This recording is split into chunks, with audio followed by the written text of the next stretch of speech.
안녕하십니까. 실전경매 노하우 57번째 시간 앤손입니다. 여러분이 경매 사이트를 보다 보면 유치권이라는 표시가 있는 물건을 자주 볼 수 있습니다.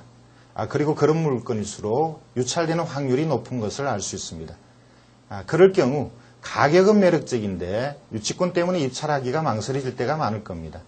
그래서 오늘부터 4시간에 걸쳐서 유치권에 대한 내용을 강의하려고 합니다. 유치권이란 쉽게 설명하면 수리비나 건축비를 받을 때까지 그 집을 점유할 수 있는 권리를 말합니다. 유치권이 걸려 있으면 돈을 받으려고 점유하는 사람이 있다는 뜻이 되죠. 해결이 쉽지 않고 낙찰가가 내려갑니다. 하지만 이런 유치권에도 수익을 올 수 있는 기회는 분명히 존재합니다. 그러면 유치권이란 무엇인지, 그리고 허위 유치권과 유치권의 종류에 대해서 강의와 사례를 통해서 자세히 설명드리겠습니다. 자, 오늘은 유치권의 첫날이니까 당연히 유치권이 뭔지에 대해서 제가 설명을 드릴 겁니다. 유치권은 공사비 등 투입된 비용을 받기 전까지 계속 그 부동산을 점유하는 권리입니다. 자, 그런데 이 유치권이 경매하고 관련돼서는 대부분 허위의 유치권이라는 것. 그래서 이 허위인 것을 밝히면 유치권은 특별한 수익이 나오겠죠. 자, 그리고 경매에서 자주 나타나는 유치권은 두 가지가 있습니다. 자, 공사대금과 필요유익비. 자, 이 부분에 대해서 오늘 말씀드리겠습니다. 오늘 시간부터는 그 4강에 거쳐서 유치권에 대해서 말씀드리겠습니다. 경매에 있어서 유치권은 어려운 부분에 속합니다. 그런데 어려운 부분에 속하더라도 이쪽에서 많은 또 수익이 나옵니다. 자, 왜냐하면 유치권이 워낙 허위의 가짜 유치권이 많기 때문입니다. 자, 유치권은 아주 강력한 권리인데요. 일단 그 뜻을 좀 알아보죠. 유치권이 뭐를 말하는가. 자, 여러분들이 만약 가지고 계신 시계가 고장이 났다. 수리점에 맡기셔야죠. 자, 아주 고급 시계를 수리점에 맡기셨는데, 자, 찾으러 갔는데 시계방 주인이 이 수리비를 달라 그럽니다. 당연히 주셔야 되죠. 자, 그런데 주머니를 뒤져보니까 지갑을 안 갖고 오셨어요. 자, 시계방 주인은 수리비 예를 들어서 한 10,000원 정도밖에 안 됩니다. 시계는 기백만 원짜리 아주 고급 시계인데, 자, 기백만 원짜리 고급 시계인데 수리비 10,000원 때문에 내 시계를 달라고 할 수가 없습니다. 달라고 해도 시계방 주인은 거절하죠. 돈 갖고 와서 찾아가라. 자, 이때 시계방 주인이 주장하는, 자, 내가 수리비를 받기 전에는 손님의 시계를 드릴 수 없습니다. 이렇게 주장하는 것이 바로 유치권이라고 생각하시면 됩니다. 유치권에 대해서 가장 쉽게 설명하는 게 이제 그거 시계 수리비입니다. 자, 얼마 전에 그 양복 미국의 세탁소가 좀 시끄러웠죠. 한국인이 경영하는 세탁소에 대한 미국 변호사와의 시비가 있었습니다만, 여러분이 만약에 세탁물을 세탁소에 맡기셨는데 찾으러 가셨어요. 근데 세탁점 주인이 세탁비를 3,000원 달라고 그럽니다. 여러분이 만약에 그 돈을 지불을 못한다면 역시 세탁물을 달라고 할 수가 없죠. 자, 만에 하나 서로 친해서 얼굴을 잘 익히 아니까 같은 동네 사람이고, 그래서 세탁비를 다음에 지나갈 때 드리겠다. 그러니까 옷을 지금 급하게 입고 가야 되니까 달라고 그랬습니다. 세탁소 주인이 줄 수 있겠죠. 자, 그렇게 입고 갔습니다. 그러면 세탁소 주인은 돈을 받아야 될 권리를 완전히 포기한 건 아니지만 유치권으로서의 권리는 상실했습니다. 자, 유치권에서 가장 중요한 거는 점유를 해야 되거든요. 일단 줘버렸습니다. 그러면 점유를 이탈했죠. 자, 그 세탁비를 내지 않고 옷을 입고 다니는데 세탁소 주인이 돈을 3,000원 달라고 요구하다가 돈을 안 주니까 옷을 벗겨서 세탁소로 가지고 들어가 버렸습니다. 그거는 불법 탈취입니다. 일단 점유를 하고 있을 때는 그 세탁물을 안 줘도 될 권리가 있지만, 일단 세탁물을 본인에게, 주인에게 돌려줬다면 그때부터는 유치권은 이제 행사할 수가 없습니다. 옷 주인이 스스로 벗어서 준다면 그때는 또 유치물로서의 권리가 성립하겠지만 입고 가는 것을 억지로 뺏었을 때는 그거는 불법으로 한 거죠. 자, 그거는 인정을 못 받습니다.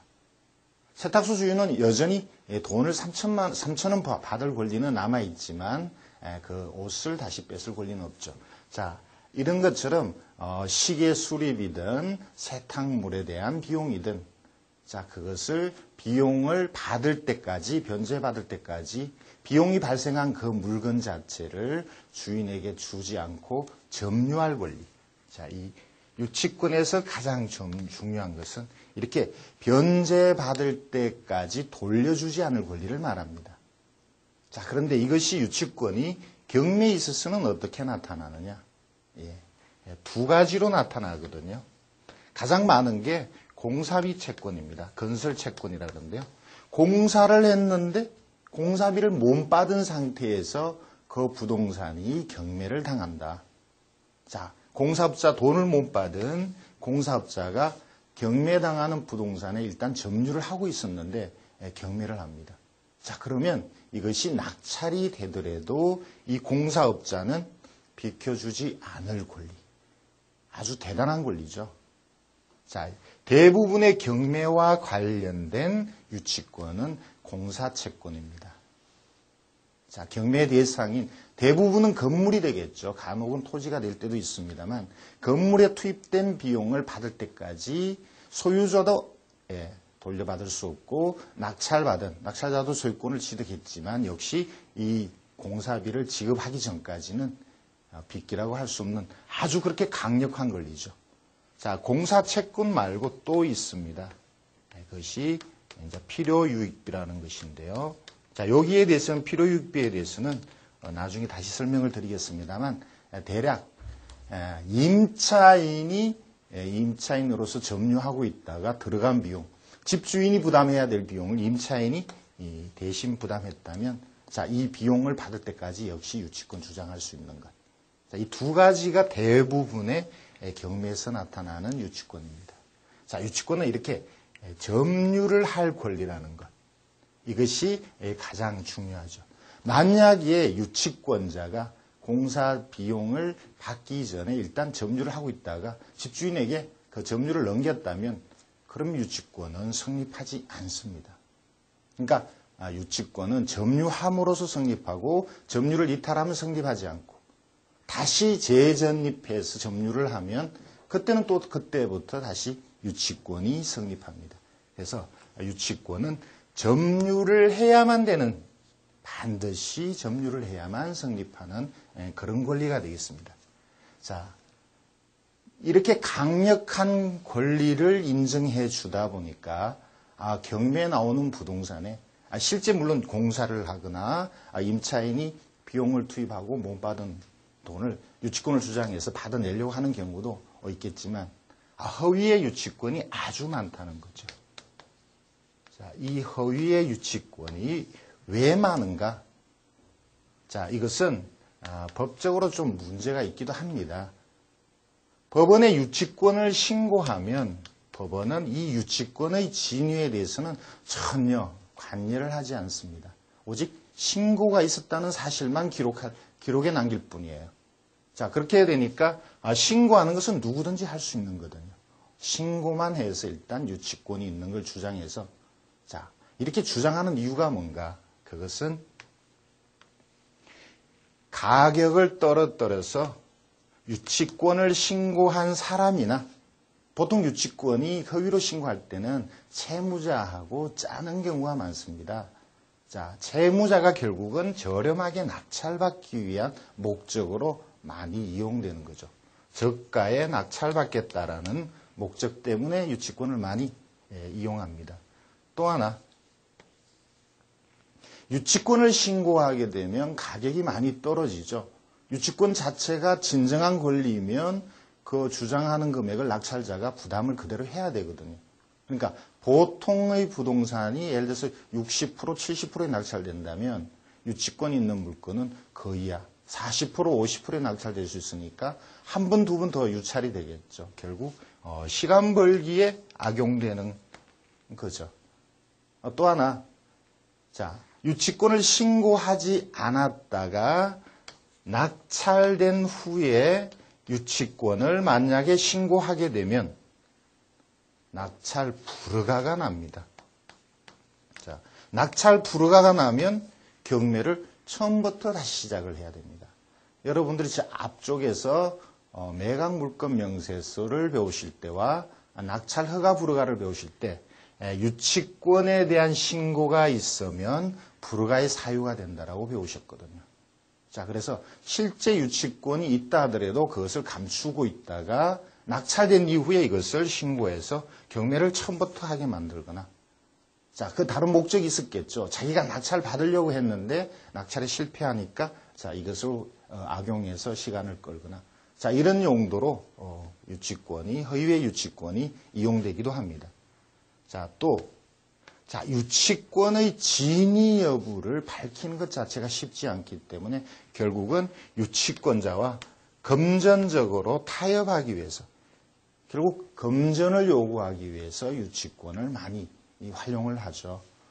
예를 들어서 임차인이, 상가 같은 경우 상가의 임차인이 그 보증금이나 권리금, 시설비를 경매로서 하나도 배당을 못 받을 상황이면, 자, 시간도 물론 끌어야 되겠지만 거기에 대해서 어느 정도 보상을 받기 위해서 이 허위의 유치권을 이용하거나 또는 실제 들어간 비용을 과다 계상해서 유치권을 신고하기도 합니다.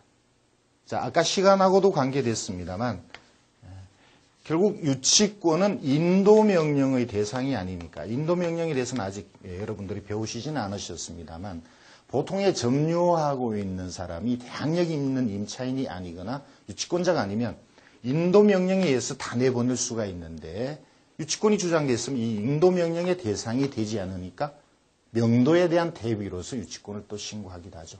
결국 그것도 시간 끌기죠. 자, 이렇게 유치권은 많은 목적을 보고 악용을 합니다. 자, 유치권은 이렇게 가격이 떨어지거나 내보내는데 시간이 많이 들거나 또는 금전적인 부담을 해야 되기 때문에 가격이 떨어지죠. 자, 가격이 떨어지는데 실제 그 유치권이 가짜라는 것만 입증할 수 있다면 결국 저렴하게 살 수 있는 기회가 된다는 거죠. 자, 제가 처음부터 쭉 줄기차게 말씀드리는 게 리스크가 있어야 수익이 나온다라고 말씀을 드렸습니다. 자, 위험해야 결국 경쟁자가 적고 가격이 떨어지니까 수익이 나오는데, 자, 유치권이 바로 여기에 가장 적합하게 해당되는 권리입니다. 유치권을 워낙 광범위하게 악용하고 또 실제 그것을 밝혀내기가 쉽지 않기 때문에 가격이 떨어지는데, 자, 전문적으로 유치권을 하는 사람들은 이걸 잘 활용해서 특별한 수익을 낸다는 거죠. 그래서 여러분들도 결국은 특별한 수익을 내기 위해서, 아니면 그 어려운 경쟁자를 물리치고 결국 낙찰받기 위해서는 이렇게 유치권이 있는 물건을 오히려 관심을 가지셔야 되지 않을까, 이렇게 생각을 합니다. 자, 지금부터는 한 4강 정도를 유치권에 대한 전반적인 말씀을 드리겠습니다만, 일단 지금 말씀드린 가장 기본적인 내용하고 관련해서 법원 기록과 일반 사이트에서는 유치권이 어떻게 표시가 되는지 같이 살펴보시겠습니다. 자, 저하고 자료를 같이 보실까요? 충남 홍성에 큰 건물이 경매로 나왔습니다. 2004년도 사건인데요. 아주 큰 건물입니다. 토지가 8,300여 평방미터, 건물이 6,300여 평방미터. 자, 토지 건물 같이 경매의 대상이 되었습니다. 2005년도에 70억 정도의 감정이 됐고요. 최종적으로는 14억, 2005년도 11월 때 14억 5천만 원 정도에 낙찰이 된 사건입니다. 자, 이렇게 금액이 많이 떨어지는 것은 물론 여러 가지 사유가 있습니다만 유치권도 관련이 되지 않을까 싶습니다. 자, 아래쪽의 내용을 보면 찜질방, 불가마 용도로 짓고 제대로 개장도 하기 전에 경매가 나온 사건이 아닌가, 자, 이렇게 짐작이 되어집니다. 자, 많은 임차인들이 있고요. 자, 그 아래쪽을 보면 유치권에 대한 기록이 나옵니다. 자, 유치권 공사 대금이 아주 큽니다. 16억. 그거 외에 또 테니스장 공사 대금 8,200. 자, 이렇게 큰 부동산이 지어서 제대로 분양도 안 되고 또 제대로 영업도 되기 전에 자, 이것이 자금난으로 경매가 나왔다 그러면 당연히 거기에 투입된 공사비가 제대로 해결이 안 됐을 가능성이 커죠. 자, 그런 비용을 다 낙찰자가 떠안는다고 보고 이것을 낙찰받은 걸로 보입니다. 만약에 이 유치권이 가짜거나 과다 계상됐다면 물론 아주 저렴하게 사는 게 될 테고요. 또는 이게 신고한 금액 16억이나 8천, 대략 한 17억 정도가 진정한 권리라면 그래도 다소 저렴하게 매입한 그런 사건이 아닐까. 자, 그래서 경매하고 관련해서는 이렇게 수십억의 유치권이 신고되는 경우도 있는가 하면 그냥 임차인이 집안에 소소하게 들어간 기백만 원, 기십만 원의 필요유익비도 또 나오기도 합니다. 자, 어쨌든 유치권은 겉으로는 이렇게 신고만 돼 있고 사실상 그 진위 여부 성립하는지 안 하는지는 결국 낙찰자인 여러분들이 조사해서 판단해야 될 그런 문제이기 때문에 열심히 하는 사람에게 수익이나 또 위험을 피할 수 있는 기회가 될 것이고 그렇지 못한 사람에는 아예 쳐다볼 수도 없는 그런 내용이 되겠죠. 자, 다른 사건을 한번 볼까요?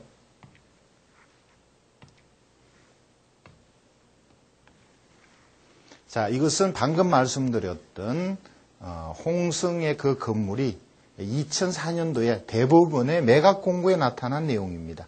자, 사건 번호는 뭐 보시다시피 이렇게 나타나고요. 자, 여기에 대한 부동산 건물과 토지에 대한 기록, 그리고 가장 끝쪽에 유치권에 대한 신고 내용이 이렇게 나와 있습니다. 자, 그래서 대법원에도 매각 공고 이쪽에는 항상 유치권에 대한 신고가 있다라면 그 기록이 나타난다는 것 여러분들이 알고 계시면 좋겠죠. 자, 그러면 다른 사건을 볼까요? 자, 서울시 구이동에 오피스텔이 경매로 나왔습니다. 자, 2005년 사건인데요.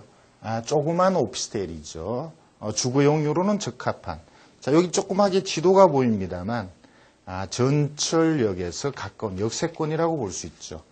자, 그래서 주거용으로는 괜찮은 그런 오피스텔이 경매로 나왔는데, 한번 낙찰이 되었다가 9,200에 감정된 것이 5,500에 낙찰이 되었다가 재경매 끝에 오히려 더 높게 낙찰이 된 사건이었습니다. 자, 제가 이것도 역시 직접 가봤었는데요. 자, 여러분들이 조금 이따 다음 시간 정도에 배우시겠습니다만, 자, 유치권은 점유를 할 권리인데 또 점유를 하지 않으면 유치권은 소멸되는 그 권리가 상실되는 권리라고 아까 서두에 제가 말씀을 드렸습니다. 자, 이 아래쪽에 많은 유치권자의 신고, 또 현장에 가봤을 때 1층을 유치권자가 점유하고 있다라는 그런 기록들이 실제 내용이 보였었는데, 자, 여기는 임차인이 점유하고 있었습니다. 자, 이 임차인이 유치권하고 관련이 있느냐 없느냐, 자, 뒤에 간접 점유냐 직접 점유냐 이런 것을 배우시게 될 텐데, 자, 이 임차인을 직접 만나보고 이 임차인은 채무자하고 계약했다라는 내용을 제가 확인하고는 이것은 그러면 문제가 없다라고 판단을 했죠. 유치권이 진정한 유치권이 있긴 합니다만, 공사대금이 정리되지 않은 많은 사람들이 주장을 하고 있긴 합니다만, 실제 경매 대상인 오피스텔을 점유하고 있는 것은 유치권하고 관계없는 진정한 임차인이었다 이거죠. 자, 그래서 유치권은 여러분들이 아주 어렵게 생각하실 게 아니고 이렇게 점유라든가 기본적인 내용만 여러분들이 조금만 이해를 하신다면 어렵지 않게 파악할 수 있는 내용입니다. 다른 사건을 볼까요? 실제 법원에 신고된 유치권 신고서를 여러분들이 보고 계시는데요.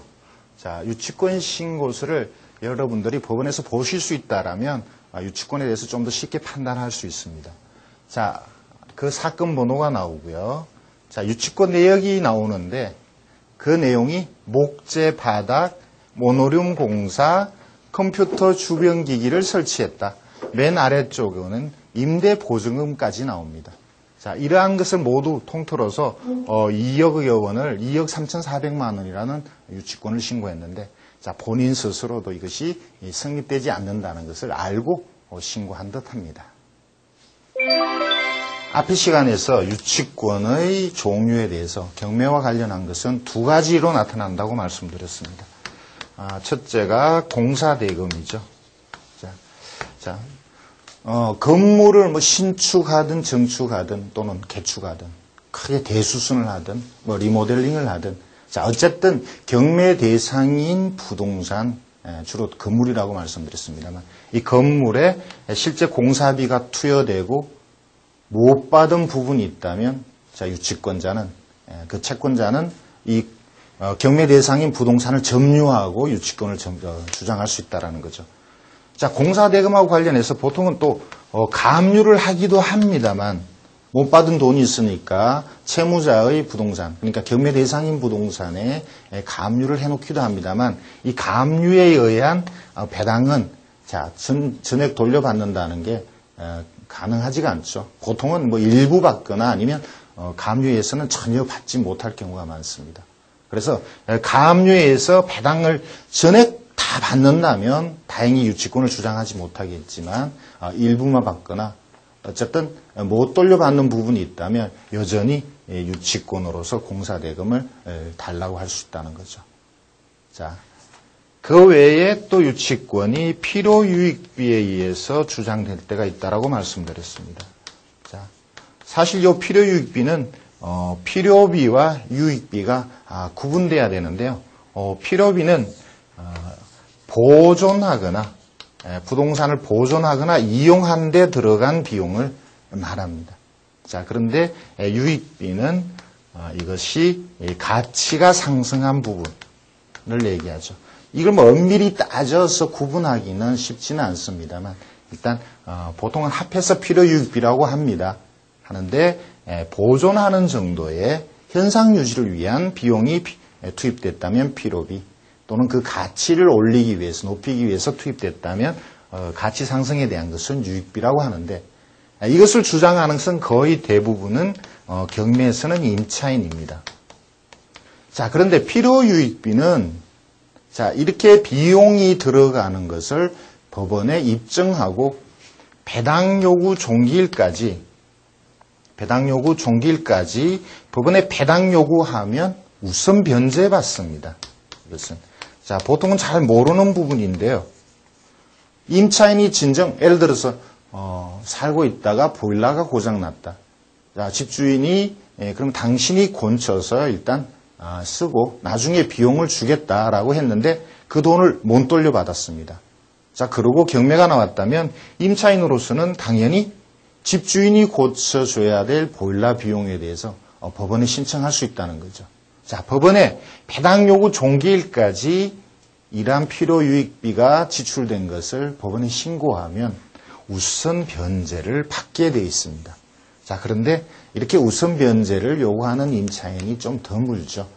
보통은 낙찰자에게 유치권으로서 주장하는 거죠. 자, 미리 신고해서 우선 변제가 되었다라면 물론 낙찰자로서는 부담이 적습니다만, 자, 그렇지 못할 경우는 결국 이 부분을 낙찰자가 부담을 해야 됩니다. 자, 유치권의 두 가지 종류, 공사대금과 필요유익비가 역시 사례에서 또 어떻게 나타나는지 이 사례로 같이 보실까요? 자료를 보실까요? 자, 광주의 아파트가 경매로 나왔습니다. 자, 여기서는 빌라로 나타나 있네요. 아주 많은 숫자의 빌라가 경매로 나왔는데요. 자, 이 아래쪽에 보시면, 자, 임차인이 유치권을 신고했는데 공사대금 321만. 자, 여기 임차인이 신고했습니다. 보통 이런 경우는 집에 알루미늄 샤시를 했다든가, 자, 방충망을 했다든가 아니면 내부에 수리를 했다 이런 정도죠. 자, 이것이 필요유익비로 인정받는 것은 사실상 좀 어려운 내용인데 어쨌든 낙찰자는 이것을 염두에 두고 입찰에 참여하셔야 되겠죠. 다른 사례를 볼까요? 서울에 빌라가 경매가 나왔습니다. 8천만 원짜리가 1억 8백에 낙찰이 되었는데요. 자, 그 아래쪽에 보면 임차인이 필요유익비를 신고했다라는 기록이 나옵니다. 임차인 석 씨가 유익비를 청구했다. 자, 금액에 대한 내용은 나와 있지 않은데요. 자, 이것이 물론 보증금은 전액 배당을 받습니다만 이 필요유익비가 과연 얼마인지는 낙찰자인, 입찰자인 여러분이 직접 본인을 방문해서 직접 대화를 해보고 그 금액이나 내용, 성립 여부를 판단하시는 게 좋겠죠. 자, 유치권에 대한 기록은 이렇게 자세히 나오지 않기 때문에 결국은 여러분 스스로 판단해야 된다는 그런 문제가 있습니다. 자, 최근에 2008년 4월에 낙찰된 빌라입니다. 자, 마포구의 강변이 보이는 강이 가까운 이 빌라가 아주 높게 낙찰되었습니다. 자, 9천만 원 감정의 그 2배인 1억 8,500여만 원에 낙찰됐고, 자, 경쟁자도 무려 40명이나 됩니다. 저 역시 현장을 가봤었는데요. 자, 임차인이 주장하는 유치권이 123만이 있습니다. 오랫동안 이 빌라에 살고 있었는데, 자, 이것은 필요유익비로 배당 요구 종기일 이전에 법원에 배당 요구를 하면 경우에 따라서는 배당이 될 수도 있는 그런 내용이 되겠습니다. 경매에서 신고되는 유치권은 대부분이 허위의 유치권입니다. 그래서 이 허위의 유치권을 과연 입찰하는 여러분들이 어떻게 이것을 밝혀내느냐? 자, 그것이 수익을 낼 수 있는 관건이 되겠죠. 자, 유치권은 명도를 거부할 수 있는 아주 강력한 권리니까, 자, 허위의 권리라는 것을 밝힐 수만 있다면 큰 수익이 나오지만 그것을 밝히지 못하고 진정한 유치권으로 밝혀질 때는 또 큰 부담이 되죠. 자, 그래서 유치권은 열심히 공부하시고 또 부닥쳐야만 수익을 낼 수 있는 그런 권리가 되겠습니다.